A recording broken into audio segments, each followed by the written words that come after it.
measurement of volume. Today we are going to finish this chapter. Measurement of volume. Volume, space occupied by the substance is known as volume. કેટલી જગ્યા રોકે છે એને એની volume કહેવાય. For example આ pen છે, નાની નાની પેન હોય, આ મોટી પેન છે, મતલબ એ માર્કર છે અને નાની પેન છે, તો કોણે વધારે જગ્યા રોકી? ઓબ્વિયસલી આની અંદર જે હવા છે એ વધારે છે. અથવા તો અહીંયા જ્યારે મૂકું ત્યારે એની જગ્યાએ પહેલા હવા હતી, હવે અહીંયા મૂકું તો હવા જતી રહે. સમજમાં આવે છે ને? એક જગ્યા પર એક જ પ્લેસ પર બે બે વસ્તુ ના હોય, તો અહીંયા પહેલા હવા છે પણ હવે આને અહીંયા લઈ જાઓ તો હવા ખસી જાય ને ત્યાં પેન જતી રહે, તો એને બી જગ્યા રોકી લે. તો what is volume? Volume is known as a space occupied by a substance is known as a volume. Volume यानी space curtain चालू occupied by substance is known as volume. ખબર પડી? હવે આપણે એમ કે એક બકેટ છે, બહુ મોટી બકેટ છે, એની અંદર જે પાણી સમાય અને એક નાનો મગ છે, ગ્લાસ ઓર કપ છે, તો શેમાં વધારે જગ્યા સમાય? Obviously આની અંદર. Why we judge it? Because the space inside bucket is more and space inside is known as volume. So we can say that the volume of bucket is more than volume of mug or a cup. ખબર પડી? Now in maths જે 2D figure ના હોય, જે 3D figure હોય એનું volume હોય, જે 2D ફિગર હોય એનું એરિયા હોય. ફોર એક્ઝામ્પલ ક્રિકેટનું ગ્રાઉન્ડ, બરાબર, એ એકદમ પ્લેન સરફેસ છે તો એની થોડી ને હાઈટ હોય ના, તો એનો એરિયા હોય. જે પ્લેન સરફેસ છે એનો એરિયા હોય. જેમ કે આ બ્લેક બોર્ડ છે, આ વ્હાઈટ કલરની જે સરફેસ દેખાય છે એ એરિયા છે. સમજમાં આવે છે? પણ આ બુક છે તો એરિયા ના કહેવાય, કારણ કે આની આ લેન્થ છે, આ બ્રેથ છે અને એને કઈ હાઈટ પણ છે, તો આની અંદર કઈ ભરેલું છે, ધ સ્પેસ છે આની અંદર. કોઈ એવું બોક્સ છે, ફોર એક્ઝામ્પલ આવું ક્યુબોઇડ બોક્સ છે, ચપ્પલનું બોક્સ છે, બરાબર, ચપ્પલનું બોક્સ હોય તો એને લેન્થ બી હોય, બ્રેથ બી હોય, હાઈટ બી હોય, તો અંદર કઈ ભરી શકાય? અંદર કઈ સ્પેસ હોય, so it is known as a volume. તો લેન્થ, બ્રેથ અને હાઈટ, લેન્થ ને શેમાં મપાય? લેન્થ ને આપણે શેમાં માપી શકીએ? મીન્સ કયા યુનિટમાં મપાય? મીટરમાં. લેન્થ પણ મીટરમાં હોય, બ્રેથ પણ મીટરમાં અને હાઈટ પણ મીટરમાં. તો વોલ્યુમનું ફોર્મ્યુલા છે length into breadth into height, એટલે કે metre into metre into metre. So volume equal to એનો યુનિટ થાય મીટર ક્યુબ. વોલ્યુમનો યુનિટ થાય મીટર ક્યુબ. આવ્યું સમજમાં? Now we relate the meter cube into liter, કારણ કે આ જે કન્ટેનર છે એની અંદર આપણે લિક્વિડ ભરી શકીએ.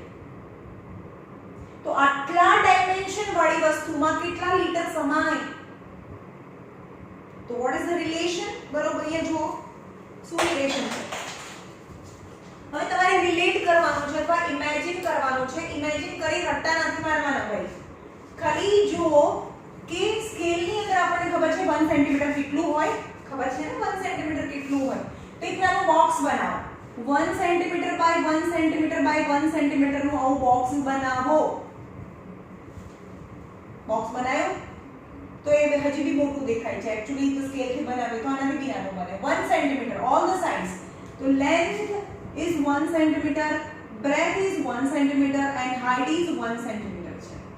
તો એનું વોલ્યુમ કેટલું થાય? Length into breadth into height, યાની 1 ઇન્ટુ 1 ઇન્ટુ 1, યાની 1 centimetre centimetre centimetre centimetre cube થયું. તો આનું જે વોલ્યુમ છે ને, volume equal to 1 centimetre cube થયું. તો can you imagine how much milk, અંદર કેટલું મિલ્ક સમાય ml અથવા લિટરમાં? 1 લિટર સમાય? 1 લિટર એટલે દૂધની 2 કોથળી થાય. આમાં સમાય ના, તો કેટલું સમાતું હશે? 1 ટીપું, હા 1 ડ્રોપ. સમજમાં? 1 ડ્રોપ. તો 1 ડ્રોપ ને આપણે શું કહી શકીએ? 1 ml કહી શકીએ. એક દૂધનું જે પાઉચ છે ને એ 500 ml નું હોય, એટલે કે આ બધા જ દૂધને સમાવવા માટે આવા 500 બોક્सेस જોઈએ. એક ટીપું ટીપું ટીપું ટીપું હવે 1 ડ્રોપ નો મતલબ 1 ml. So that is the relation between 1 centimeter cube equal to 1 ml થાય. સેન્ટીમીટર ક્યુબ એને શોર્ટ ફોર્મમાં 1 cc પણ લખાય, સેન્ટીમીટર ક્યુબ,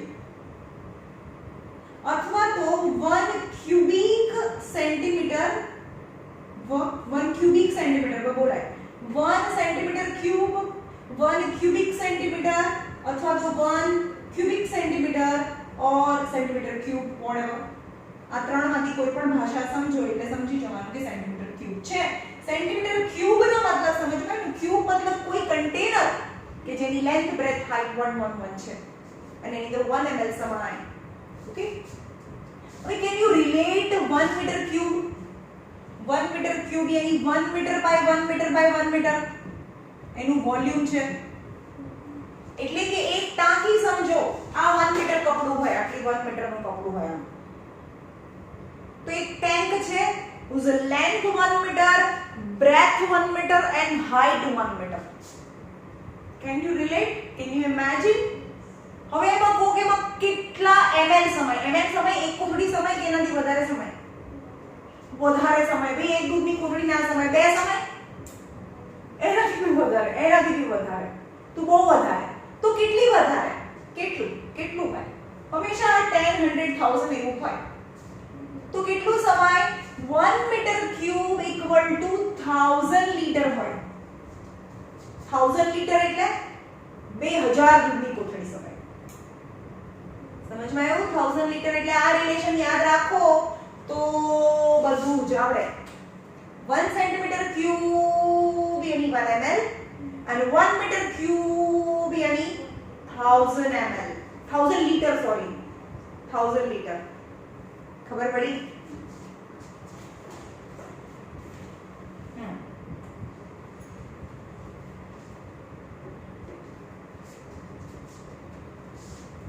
હવે સેન્ટીમીટર ક્યુબ માંથી મીટર ક્યુબ માં જવું હોય તો આવડે ખરું?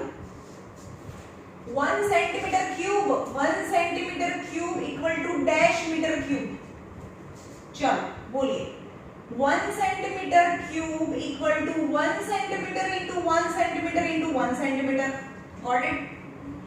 તો સેન્ટીમીટર માંથી મીટરમાં, મીટરમાં, મીટરમાં જવું છે. નાનામાંથી મોટામાં ડિવાઇડ કરવાનું. તો બોલો 1 સેન્ટીમીટરમાં કેટલા મીટર, 1 મીટરમાં કેટલા સેન્ટીમીટર હોય?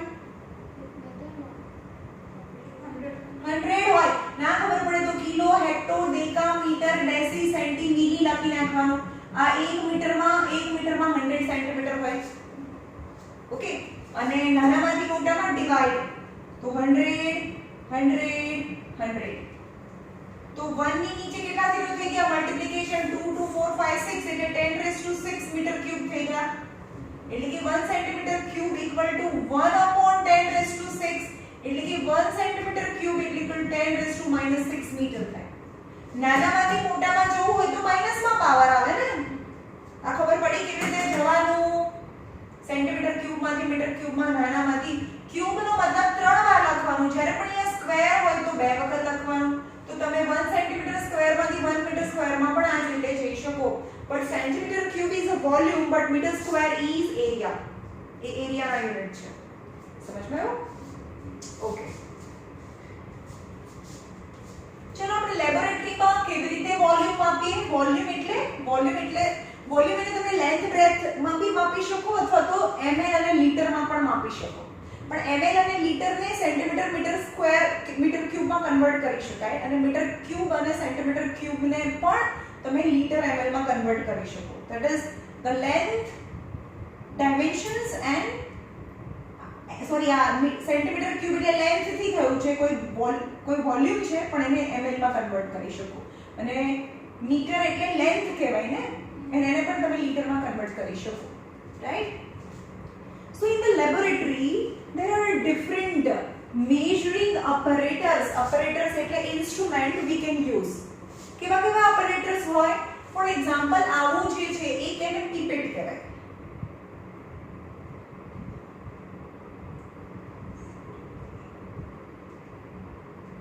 આ પીપેટ છે જેની અંદર એક્ઝેક્ટલી 10 ml જ ભરાય. અહીંયા આગળ એક માર્કિંગ કરેલું હોય, બીજે ક્યાંય માર્કિંગ ના હોય. આમાં કેટલું સમય ખાલી 10 ml ની પીપેટ હોય જનરલી. બરાબર? 10 ml એટલે 10 સેન્ટીમીટર ક્યુબ થાય. કારણ કે 1 સેન્ટીમીટર ક્યુબ એટલે તો 1 ml થયું. 1 centimetre cube 1 ml, 10 centimetre cube 10 ml, 10 ml 10 centimetre cube. ખબર પડી? ઓકે. બીજું છે આવું રાઉન્ડ બોટમ ફ્લાસ્ક હોય જે ડિફરન્ટ ક્વોન્ટિટીઝ નું આની અંદર પણ તમે વસ્તુને ભરી શકો. અથવા બ્યુરેટ હોય આવું, અને નીચે અહીંયા પર એક કોક ભરાવી દેવાનું હોય. આમ ચીપટી હોય ને એટલે એ ચીપટી ભરાવી દેવાની. આ રબરની ટ્યુબ હોય, અહીંયાથી રબર હોય એટલે એ ચીપટી ભરાવી દો એટલે બંધ થઈ જાય. અને અહીંયાના માર્કિંગ છે એ નીચેથી કરેલા હોય 50 ml 40 એટલે કે 10 અહીંયા 10 20 30 અપ ટુ 100 સુધીના માર્કિંગ હોય. ખબર પડી? અને બીજું છે આને શું કહેવાય? પીપેટ કહેવાય. Round bottom flask. બ્યુરેટ શું કહેવાય ને? બ્યુરેટ. ઓકે. અને આ છે મેઝરિંગ સિલિન્ડર. એ તો તમને ખબર જ છે, જે પ્લાસ્ટિકના અથવા તો ગ્લાસના કન્ટેનર હોઈ શકે.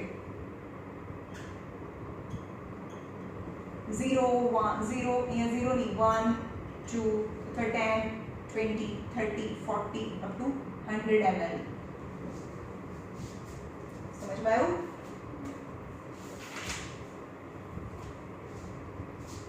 બ્યુરેટ ની નીચે શું હોય? ટેપ હોય. અહીંયા બ્યુરેટ ની નીચે ટેપ હોય.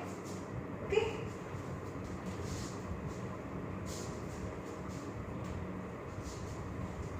હવે કોઈ સોલિડ અનનોન મટીરીયલ છે, સોલિડ છે અને એનું વોલ્યુમ કેટલું થાય? જેમ કે આ પથ્થર છે, આ પથ્થર કેટલી જગ્યા રોકે? તો તમારે શું કરવાનું? એક મેઝરિંગ સિલિન્ડરમાં નાખવાનું. બરાબર? અત્યાર સુધી 50 ml સુધી પાણી ભરેલું છે. ઓકે. પછી આ પથ્થરને અંદર નાખવાનું. જેવું અંદર નાખીએ એટલે એનું જે લેવલ છે એ વધી જાય. એ 70 ml થઈ ગયું. તો આ જે રાઇઝ ઇન વોટર કોના લીધે થયું? આટલું વધુ કોના લીધે થયું? આ પથ્થરના લીધે થયું. તો એ લખવાનું કે volume of stone equal to rise in water level. Water level જેટલું વધ્યું એ તો પથ્થરના લીધે વધ્યું છે. તો કેટલું વધ્યું? 70 - 50 એટલે કે 20 ml વધ્યું. સમજમાં આવ્યું? તો 70 - 50 ml એટલે કે 20 ml. પણ પથ્થર થોડો ml માં હોય, એ તો શેમાં હોય? ડાયમેન્શન્સ માં હોય, મીટર સેન્ટીમીટર માં ક્યુબ માં હોય. વોલ્યુમ ઓફ સ્ટોન, તો volume of stone equal to 20 centimetre cube થાય. કારણ કે આપણને ખબર છે કે 1 સેન્ટીમીટર ક્યુબ એટલે 1 ml થાય. તો 20 સેન્ટીમીટર ક્યુબ યાની 20 ml. What it? ખબર પડી? એ રીતે અનનોન કોઈ વસ્તુ હોય તેનું વોલ્યુમ તમે ફાઇન્ડ કરી શકો. અને જે નોન ફિગર છે, જેમ કે ક્યુબ છે, બધી સાઈડ L છે, તો એનું વોલ્યુમ શું થાય? Length into length into length એટલે કે લેન્થ ક્યુબ. ક્યુબોઇડ છે તો એનું volume length into breadth into height હોય. Length into breadth into height હોય. અને તમે મેથ્સમાં આવશો આ વખતે 10th માં, એમાં તમને કોનનું વોલ્યુમ, સ્ફિયરનું વોલ્યુમ એ બધાના ફોર્મ્યુલા હોય. તો એ ફોર્મ્યુલાથી જે આ ઇરેગ્યુલર શેપ કહેવાય, પણ રેગ્યુલર શેપ એટલે કે બોલ છે, સ્ફિયર, એનું પણ વોલ્યુમ મળે. પછી આ કોન છે આઈસ્ક્રીમનો, એનું પણ વોલ્યુમ મળે. પછી આ સિલિન્ડર છે તો એનું પણ વોલ્યુમ મળે. પણ બધાના ફોર્મ્યુલા છે. એ ફોર્મ્યુલા તેને રેડિયસ, હાઈટ જે પણ જોઈએ એ અંદર મૂકો એટલે તમને એનું વોલ્યુમ મળી જાય.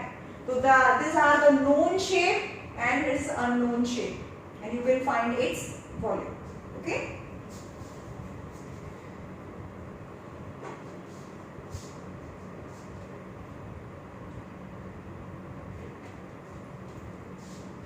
હવે કોઈ વાર એવું કહીએ કે irregular shape છે પણ પાણીમાં ડિસોલ્વ થઈ જાય તો શું લેવાનું? irregular shape છે આવું સોલ્ટ છે, સોલ્ટનો મોટો ગામડો છે, તો એનું વોલ્યુમ ફાઇન્ડ કરવાનું તો એ શું કરવાનું? You have to take oil in place of water. એમાં ઓઇલ લેવાનું, કારણ કે પાણી લઈએ તો એમાં ઓગળી જાય.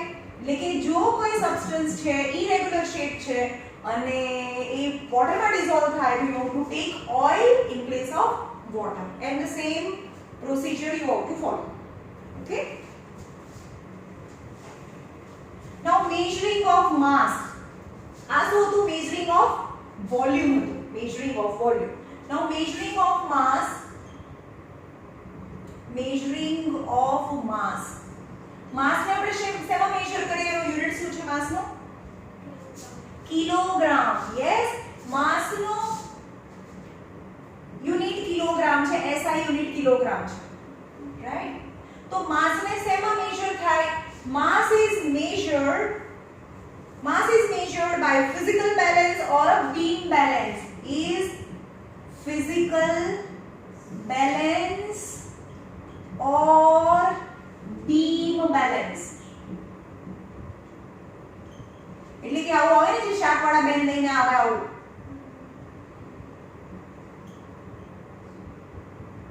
ઓકે, આવું હોય.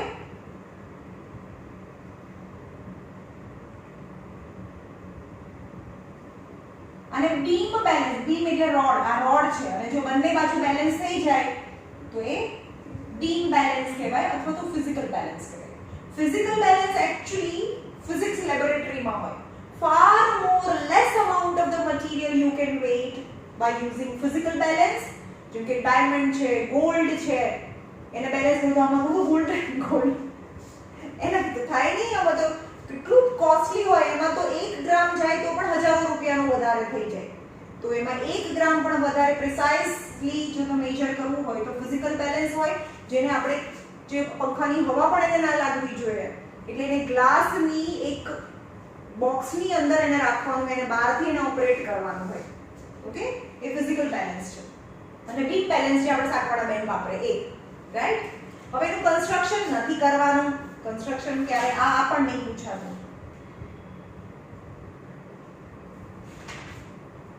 Basic condition for balancing. Balancing કરવા માટે શું હોવું જોઈએ?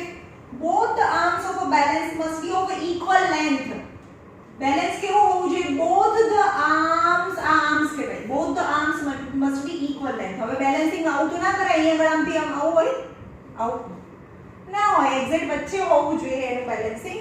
તો એના આર્મ કહેવાય. તો both the arms of the beam balance must be equal and both the pen, આ પેન કહેવાય, both the pens have a same weight. બંનેનું weight સરખું હોવું જોઈએ. પણ આ બધું સરખું રાખું ચલો, પણ અહીંયા તો એટલું નાનું પેન મૂકીએ અને અહીંયા બહુ મોટું પેન મૂકી દઈએ તો બી ચાલે નહીં. તો કેટલી બે કન્ડિશન ઇમ્પોર્ટન્ટ છે? 2 condition are necessary for beam balance. Both the arms of the beam balance must be equal as well as the weight of both the pen is also equal. ખબર પડી? Now measuring of time. હવે ખબર પડી માસ કયાથી major થાય? માસ beam balance અથવા physical balance થી major થાય. હવે એના પછીનું વર્કિંગ આપેલું છે, કેવી રીતે કામ કરે તો એ બધું કરવાનું નથી. આ બંનેનું વર્કિંગ આપેલું છે અને ટેક્સ્ટ બુકમાં. હવે જોઈએ ટાઈમ કેવી રીતે મેજર થાય. Time measuring of time. પહેલા ટાઈમ કોને કહેવાય? what is time? duration between two event. શું કે છે? interval, the interval between two events is known as time. બે ઇવેન્ટ વચ્ચેનું ડ્યુરેશન છે એને ટાઈમ કહેવાય. ખબર પડી? અને ટાઈમ આપણે શેનાથી મેજર કરીએ? સિમ્પલ પેન્ડ્યુલમથી. હા, સેકન્ડ તો એનું યુનિટ છે.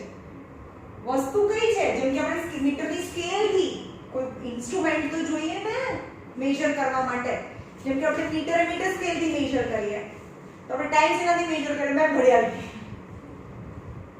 પણ એ તો પછી બનાવી છે. સૌથી પહેલા ટાઈમ એમના બી ઇનમેમોરિયલ ટાઈમમાં સૌથી પહેલા આપણે પેન્ડ્યુલમથી ટાઈમ મેજર કરતા હતા. એવી ઘડિયાળ આવતી હતી અને એને ભાઈ આવું ચાવી ભરવાની હોય, બરોબર. એના પછી રેતીની ઘડિયાળ આવી, તમને ખબર તો સેન્ડ ક્લોક, ધીમે ધીમે ધીમે નીચે પડે, ખબર પડી.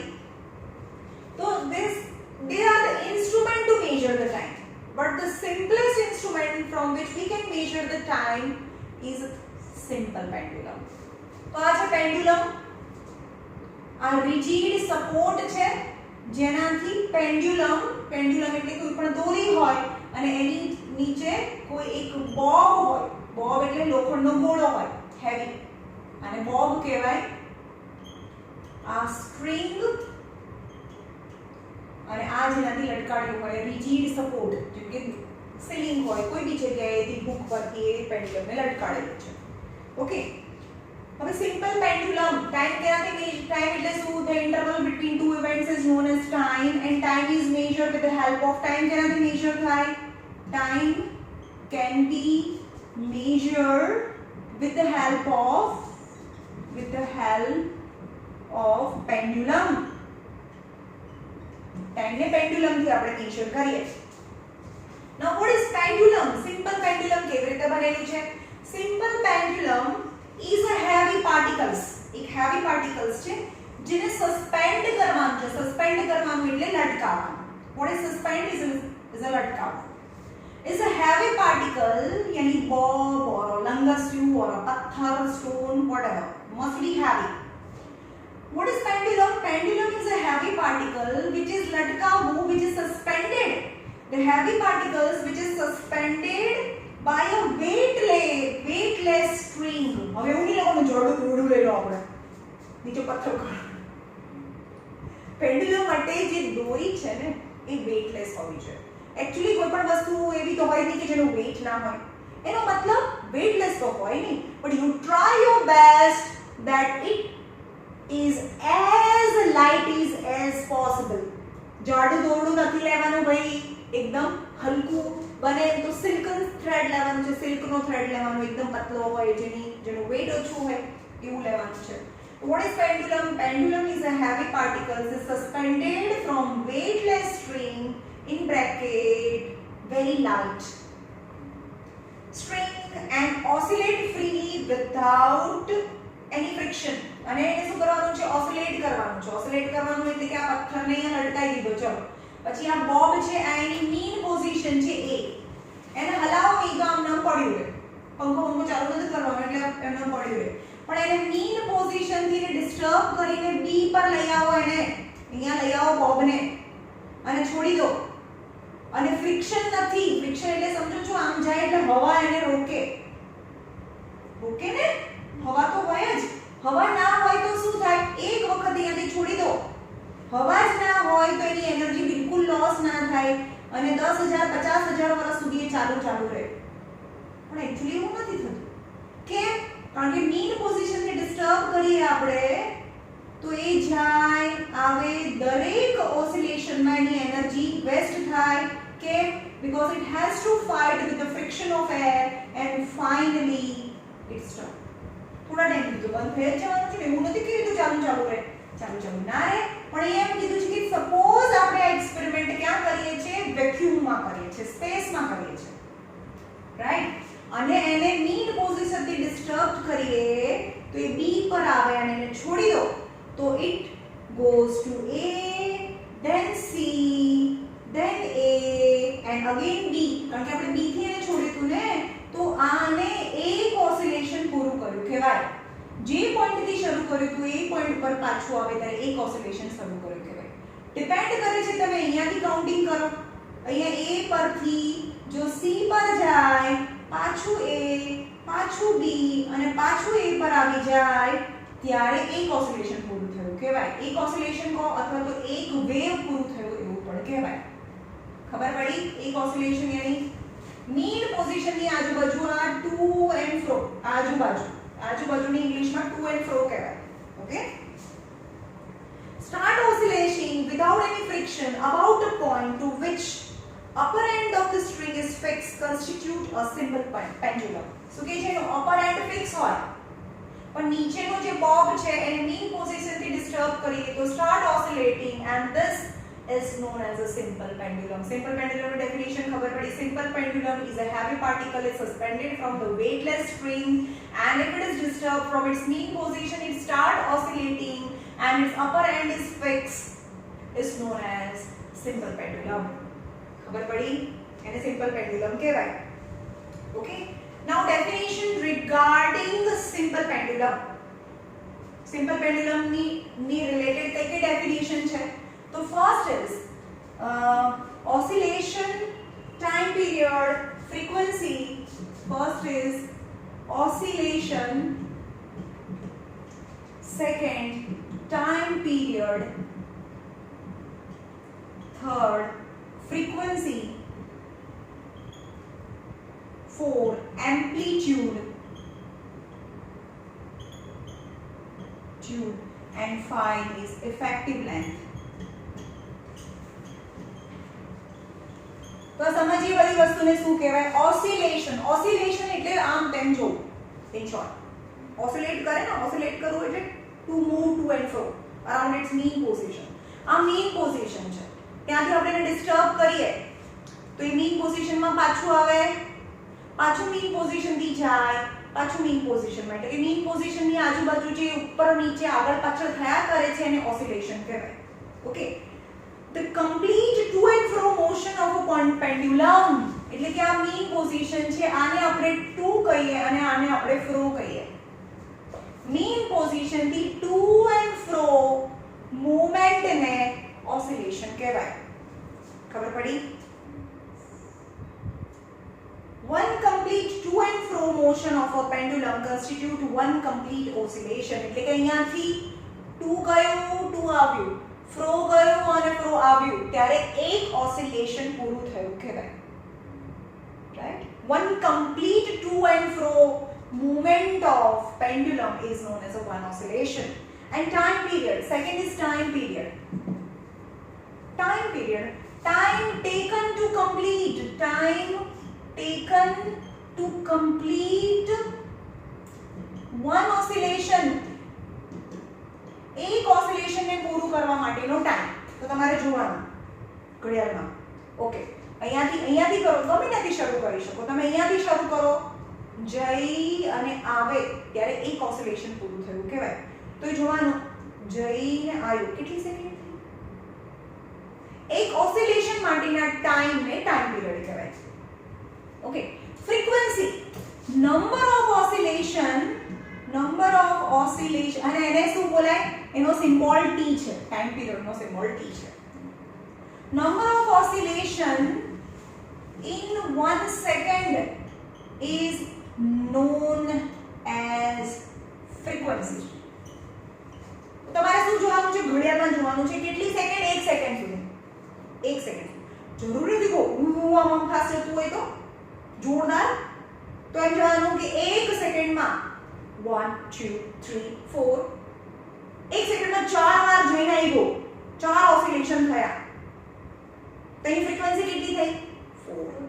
1 સેકન્ડમાં જેટલા ઓસિલેશન થાય complete is known as frequency. સમજ્યા? what is the difference between time period and frequency? time period yani જઈને આવવા માટે કેટલો ટાઈમ લાગે, time period, that is the time.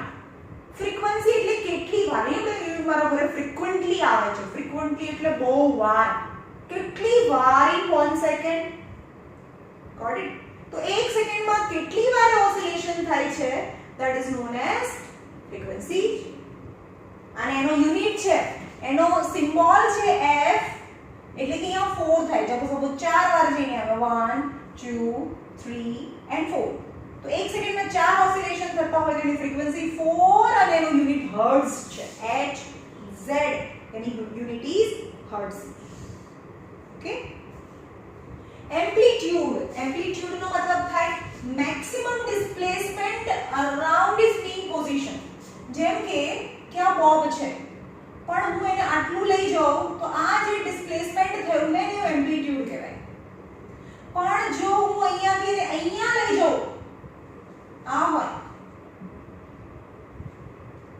બરોબર, તમે આટલું જ લઈને છોડી દીધું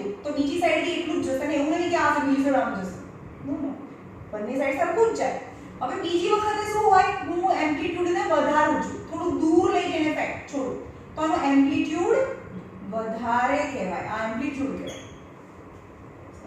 જો તમે એને ગ્રાફિકલી રિપ્રેઝેન્ટ કરીએ આપણે તો શું થાય, સપોઝ એક મોશન કેવી રીતે થાય સમજો કે અત્યારે આ 0 છે, પછી આ 2 છે અને આ ફ્રો છે, 0 મોમેન્ટ થી 2 ગયો, આ ઉપરનું 2 છે અને નીચેનું ફ્રો છે, ઓકે। 0 મેક્સિમમ ડિસ્ટન્સ, 0 થી મેક્સિમમ ડિસ્ટન્સ પર જાય, ફરીથી મિનિમમ ડિસ્ટન્સ પર આવી જાય, ફરીથી ફ્રો સાઈડ મેક્સિમમ ડિસ્ટન્સ પર જાય અને ફરીથી મિનિમમ ડિસ્ટન્સ પર આવે, તો આ એક ઓસિલેશન પૂરું થયું કહેવાય। 1 તો જે મેક્સિમમ ડિસ્ટન્સ ટ્રાવેલ કર્યું ને, આ અહીંયા જાય એટલે અહીંયાથી આ મેક્સિમમ ડિસ્ટન્સ ટ્રાવેલ કર્યું, તો આ મેક્સિમમ ડિસ્ટન્સ જે ટ્રાવેલ કરે છે that is known as a amplitude, okay। maximum displacement around its mean position is known as a amplitude, and amplitude એ તો એક ડિસ્ટન્સ છે, ડિસ્પ્લેસમેન્ટ ઓર ડિસ્ટન્સ, અને એનું યુનિટ છે મીટર, okay।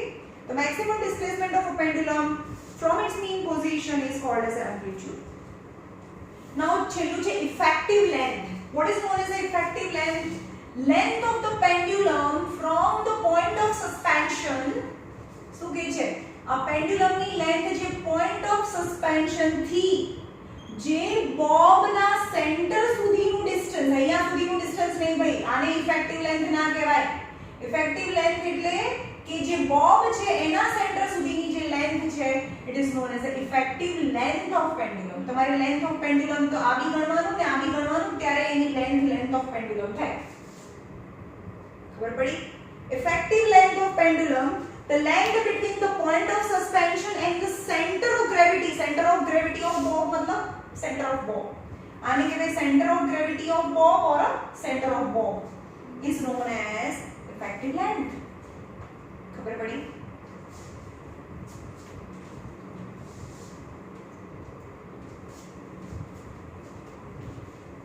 હવે જે ટાઈમ પીરિયડ કોના પર ડિપેન્ડ કરે, ચલો હું ફટાફટ એક એવું લેતી આવું હા, જે તમને ખબર પડે।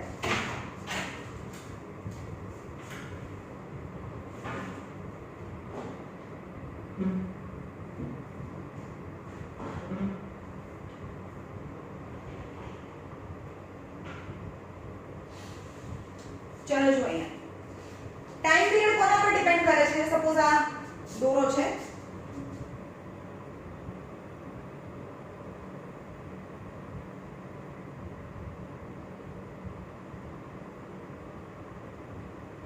टाइम पीरियड कोना पर डिपेंड करे છે, જો અહીંયા ઓકે, હું પાછું નીકળી ગયું યાર,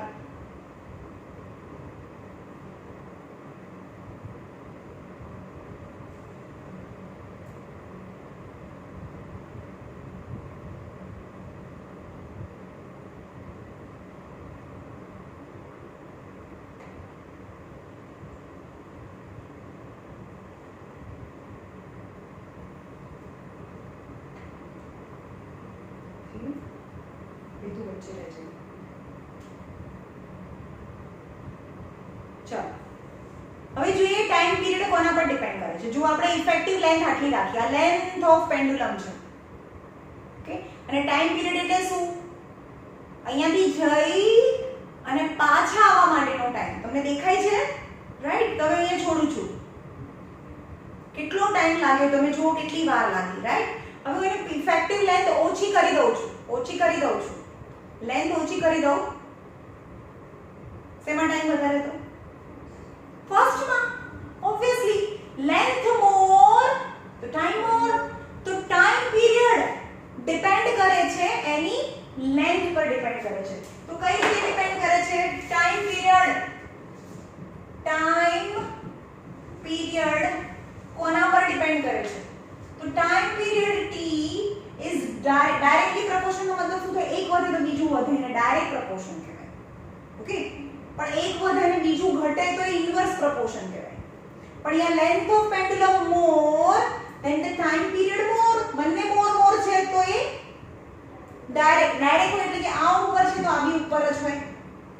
પણ time period is directly proportion to the square root of length છે. હવે આ કેવી રીતે આવ્યું એ તો નથી, પણ ડાયરેક્ટ પ્રોપોર્શન માં છે એટલે બંને ઉપર તો છે. Time period is directly proportion to square root of length થાય. હવે બે પેન્ડ્યુલમ છે. હવે આ પહેલા પેન્ડ્યુલમ નો ટાઈમ પીરિયડ છે તો ત્યારે લેન્થ L1 લઈએ અને બીજા પેન્ડ્યુલમ હોય બીજી વખતે મેં જે કર્યું ત્યારે લેન્થ મેં L2 રાખ્યું હતું. પહેલી વખતે લેન્થ L1 રાખ્યું ત્યારે ટાઈમ વધારે હતો. સમજ્યો? આ વધારે લેન્થ, ટાઈમ વધારે. હવે લેન્થ ઓછી કરી દીધી તો ટાઈમ બી ઓછો કરી દીધો. તો આ બંનેને મિક્સ કરીએ તો T1/T2 is directly proportion to ચલા ઉપર છે તો ઉપર છે તો L1/L2 થાય. ખબર પડી? આ ઓકે. બીજું એ કોના પર ડિપેન્ડ કરે છે? ઇન્વર્સલી પ્રોપોર્શન ટુ ધ ગ્રેવિટી. સમજો કે અર્થ ઉપર ગ્રેવિટી વધારે છે. અર્થ ઉપર ગ્રેવિટી વધારે છે. રાઈટ? તો ગ્રેવિટી વધારે હોય તો કોઈ પણ વસ્તુ ભૂમિ નીચે પડી જાય જલ્દી. ઓકે, તો આ પેન્ડ્યુલમ છે જ્યારે હું અહીંયા લઈ જાઉં તો જલ્દીથી નીચે આવે કે ફાસ્ટ આવે? અર્થ ઉપર જલ્દીથી નીચે આવી જાય. ફરીથી આ બીજી બાજુ છે ત્યારે જલ્દીથી નીચે આવી જાય. યાની ટાઈમ પીરિયડ જલ્દીથી આવી જાય. ટાઈમ પીરિયડ લેસ તો ટાઈમ પીરિયડ લેસ થાય. ખબર પડી? અર્થ ઉપર ગ્રેવિટી વધારે છે તો ટાઈમ પીરિયડ લેસ થાય. હવે એ જ કરીએ કે આ પેન્ડ્યુલમ છે એ મૂન ઉપર છે. ગ્રેવિટી ઓછી છે તો એટલું ભમ નહીં પડે, ધીમે ધીમે પડે. ધીમે પડશે ભાઈ, ગ્રેવિટી તો ઓછી છે.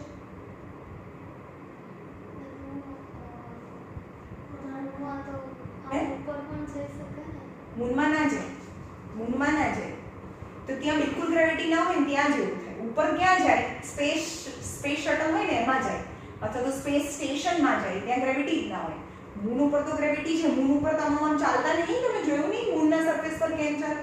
મૂનના સરફેસ અથવા તો માર્સના સરફેસ ઉપર કોઈ ઉડે નહીં, એમાં ગ્રેવિટી છે. જે ઝીરો ગ્રેવિટી હોય તો નીચે ના આવે તો ઉડ્યા કરે. તો આમાં તો ગ્રેવિટી ઓછી છે તો ગ્રેવિટી લેસ તો ટાઈમ પીરિયડ મોર. તો ડાયરેક્ટ ઇન્વર્સ પ્રોપોર્શન. તો બીજું છે time period is inversely proportion to the gravitation. ખબર પડી?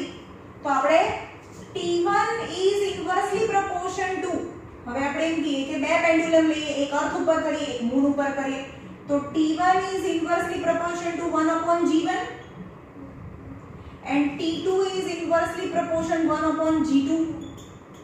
પણ આ બંનેને મિક્સ કરીએ T1/T2 is, ચલો 1 ઉપર છે તો G1 નીચે છે, નીચે છે. તો આ નીચે હોય, ઉપર હોય તો નીચે હોય, આ નીચે હોય તો ઉપર હોય. G2. ખબર પડી? આ ઓકે. આ છે તો બંનેને કમ્બાઈન કરીએ, આને કમ્બાઈન કરીએ, આને અને આને કમ્બાઈન કરીએ તો ટાઈમ પીરિયડ, આ તો તમારે પહેલાની અંદર ન્યુમેરિકલ પ્રોબ્લેમ્સમાં આ યુઝ થશે આ વાળું. હવે આ 1 અને 2 કહીએ કે 1 છે અને આ 2 છે તો ટાઈમ પીરિયડ બે વસ્તુ પર ડિપેન્ડ છે ભાઈ. Time period depend on the length of pendulum as well as gravitational acceleration or g પર, ગ્રેવિટી પર ડિપેન્ડ કરે છે. તો આપણે એને કમ્બાઈન કરી દઈએ તો ટાઈમ એ કોના પર ડિપેન્ડ કરે છે? Time is directly proportion to length and inversely proportion to gravity.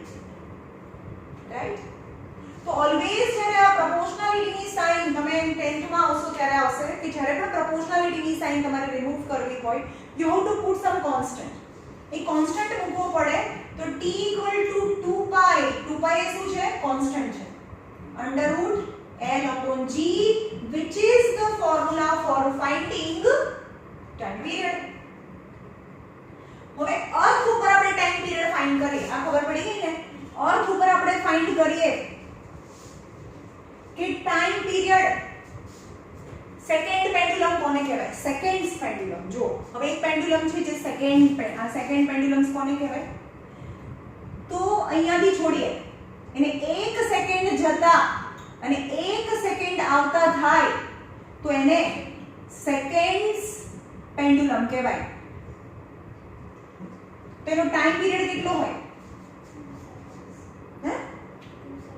2 second, right? એક કમ્પ્લીટ ઓસિલેશન કરવા માટેનો ટાઈમ જેને ટાઈમ પીરિયડ કહેવાય. તો તમને એવું કહે કે સેકન્ડ્સ પેન્ડુલમનો ટાઈમ પીરિયડ 2 સેકન્ડ્સ છે. તો આપણે આ સેકન્ડ પેન્ડુલમ તમને બનાવવાનું કે ભાઈ સેકન્ડ પેન્ડુલમ બનાવ. ચલો ઘડિયાળ બનાવી છે સેકન્ડ પેન્ડુલમ. ભાઈ સેકન્ડ સેકન્ડ સેકન્ડ સેકન્ડ એવી જ ઘડિયાળ બનાવી છે. તો લેન્થ ઓફ પેન્ડુલમ કેટલી રાખશો? Seconds pendulum. તો આની અંદર આપણે લેન્થ ઓફ પેન્ડુલમ ફાઇન્ડ કરવું છે. ચલો સેકન્ડ્સ પેન્ડુલમ છે. તો t = 2 પાઈ √L/g. તો ટાઈમ પીરિયડ કેટલો છે સેકન્ડ્સ પેન્ડુલમમાં? સેકન્ડ્સ પેન્ડુલમ તો ટાઈમ પીરિયડ તો 2 સેકન્ડ છે. તો t/2 પાઈ પહેલા સિમ્પ્લિફાઈ કરો. 2 પાઈ ને નીચે લઈ જાઓ √L/g. હવે રૂટ છે ને બીજી સાઈડ જાય તો સ્ક્વેર થાય. સ્ક્વેર બીજી સાઈડ જાય તો રૂટ થાય. એ તો આપણે પહેલા ચેપ્ટરમાં શીખ્યા. રૂટ બીજી સાઈડ જાય તો t/2 pi the whole square = L/g. Got it? આગળ તો આ આખાનું સ્ક્વેર થઈ ગયું. यानी t²/4 π² = L/g. તમને શું ફાઇન્ડ કરવાનું છે? Second pendulum. તો લેન્થ કેટલી રાખશો તમે? તો લેન્થ ફાઇન્ડ કરવાનું હોય તો g ઉપર જાય. તો L = t² * g / 4 π². આમાંથી t એટલે ટાઈમ પીરિયડ કેટલો છે? 2 નો સ્ક્વેર. g અર્થ ઉપર g કેટલું છે? 2 સેકન્ડ છે. અર્થ ઉપર g લીધું છે 98. અહીંયા લખેલું છે 981. 9.8 લે છે ને 9.88 હોય તો મીટર પર સેકન્ડ સ્ક્વેર થાય. પણ 981 સેન્ટીમીટર પર સેકન્ડ. કારણ કે જે લેન્થ છે તો તમે સેન્ટીમીટરમાં લેશો. કોઈ 5 મીટર તો લેવો નહીં. તો અહીંયા g કેટલે લેવાનું? 981 સેન્ટીમીટર પર સેકન્ડ સ્ક્વેર છે. જે અર્થનું ગ્રેવિટેશન તો ફિક્સ છે, રાઈટ? એ લઈ લીધું. 4 પાઈ જે 22/7 હોય પાઈની વેલ્યુ. તો 22/7 22/7. હવે 7 ઉપર જાય. 7 ઉપર જાય અને આને તમે ઘરેથી કેલ્ક્યુલેટર કરશો તો આવું યાદ રાખી લેવાનું ખાલી. તો એને આનું કોઈ કેલ્ક્યુલેશન કરવા ના બેસવાનું. આપણને ખબર છે કે સેકન્ડ્સ પેન્ડુલમની લેન્થ એપ્રોક્સિમેટલી 1 મીટર હોય છે. તો આનો આન્સર આવશે 99.316 ઇઝ એપ્રોક્સિમેટલી 1 મીટર લેવું પડે. 99.316 99.3 યાદ રાખી લેવાનું. જો અર્થ ઉપર એક્સપેરિમેન્ટ કરીએ તો 99, કારણ કે આપણે આને સેન્ટીમીટરમાં લીધું હતું તો તમને લેન્થ છે સેન્ટીમીટરમાં મળે. એક્ચ્યુઅલી આ કેવી રીતે આવે એક્ઝામમાં તો પૂછાતું નથી ને કદાચ પૂછાઈ જાય તો કેવી રીતે કર્યું મેં તમને જોઈ લો. ઓકે, હું તો પૂછીશ, હું જે ભણાવીશ એ બધું પૂછીશ. આ ચેપ્ટર આ બુકમાંથી કોઈ પણ વસ્તુ એવી નથી કે જે ઇમ્પોર્ટન્ટ છે જેને આપણે સ્કીપ કરીએ છીએ. Okay okay. હવે છે ન્યુમેરિકલ પ્રોબ્લેમ્સ. જો આપણે કાલે જોઈએ હા ને, ખાલી ન્યુમેરિકલ પ્રોબ્લેમ્સ બાકી રહ્યા છે કાલે, અને પછી આ ચેપ્ટર ખતમ. કાલે છેલ્લું છે. ઓકે, ચલો વાંચજો રોજે.